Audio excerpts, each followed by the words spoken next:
Member for Richmond South Centre. Hello, Honourable Speaker. Thank you so much for the opportunity to speak on Bill 29. I do want to start to talk a little bit more how it impacts the little people. I think one of the key factors we need to understand is Bill 29 is built upon a recommendation by the Columbians report, talking about how money laundering has actually impacted our community and how Mortgage Services Act is to help us put regulation and help us ensure individuals such as myself and many other British Columbians are able to have a trust between the borrower and a lender when they actually have a mortgage purchase. Unlike anybody who's wealthy rich, as an individual who's making a medium income, our home is our biggest investment. And we often been driven by unaffordability of a housing crisis that's actually pushing the house market so high that many people are looking for any way to make the housing more affordable by finding interest cuts or any way a cheaper mortgage rate through various financial institutions or private mortgage lenders. And yet we have to understand where the money is coming from and how is that money fueling harmful activities in British Columbia that hurts other British Columbians. We need making sure that whatever is happening, it supports the British Columbia's economic growth. I would like to maybe take everybody have a little quick trip in the city where I'm representing. I'm representing Corday. I love to share representation with my colleagues here as well. It's that if you ever driven down a certain amount of street around Steveston area, around number 5 or number 6 road, you will see mentions will make this legislature look equivalent in size. We will see houses that's being built and that's largely to a point that can be competed against a regular elementary to secondary school size.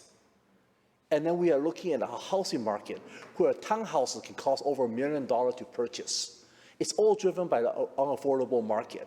And when you have mortgage service providers who's able to, I assume, receiving money from sources that can be questionable, but allowing them to actually lend it in a lower interest rate compared to a typical financial service providers, it creates that business opportunity for our people to look for savings, to look for affordability, to look for ways to start up their first home. That's why it's so important for us to create an equal, safe, competitive battleground for all mortgage providers to compete in a transparent and a trustworthy manner.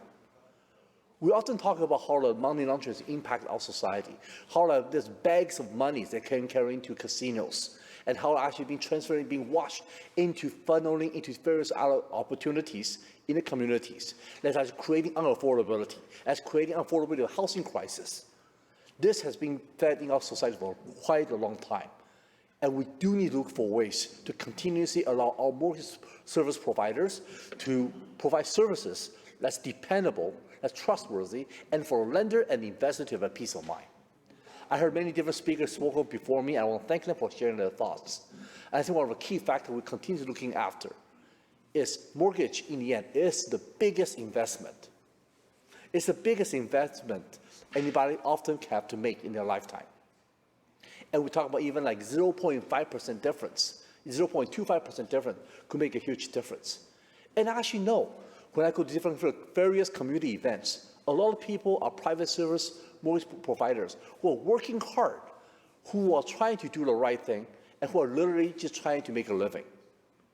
But we need to make sure we are all competing the same playing field, and we want to make sure everybody, when they're providing mortgage services, they provide it in a way that we know the source of funding with through transparency, and make sure people who are borrowing the money and people who are lending the money, they all participate in a way that benefits British Columbia as a whole. We also need to understand the relationship that's been built between our mortgage service providers and a lot of family members. A lot of individuals in British Columbia, and even in Richmond, when they're trying to purchase a house, the mortgage can go up to 30, 40, 50% over their monthly income, over family household income. And they are also always looking for a way to support. So I'm so glad the Collins report identified various loopholes in our society, including mortgage service in the past, that's allowing money that's not meant to be in British Columbia's economic system to be identified, and to allow us to have a clean economic growth and prosperity that's designed to help families settle down, to make life more affordable, to allow individuals to be able to borrow money without the fear of knowing where the money is coming from, and for lenders to be able to invest with their peace of mind. So again, British Columbian has been suffering a lot under the current affordability challenges and housing crisis. And a lot of this has been brewed for many years in the past, through the money laundering for multiple years, through years of lack of regulation, lack of transparency. And I heard members of opposition talking about the importance of finding a balance. And we too believe in the importance of finding a balance.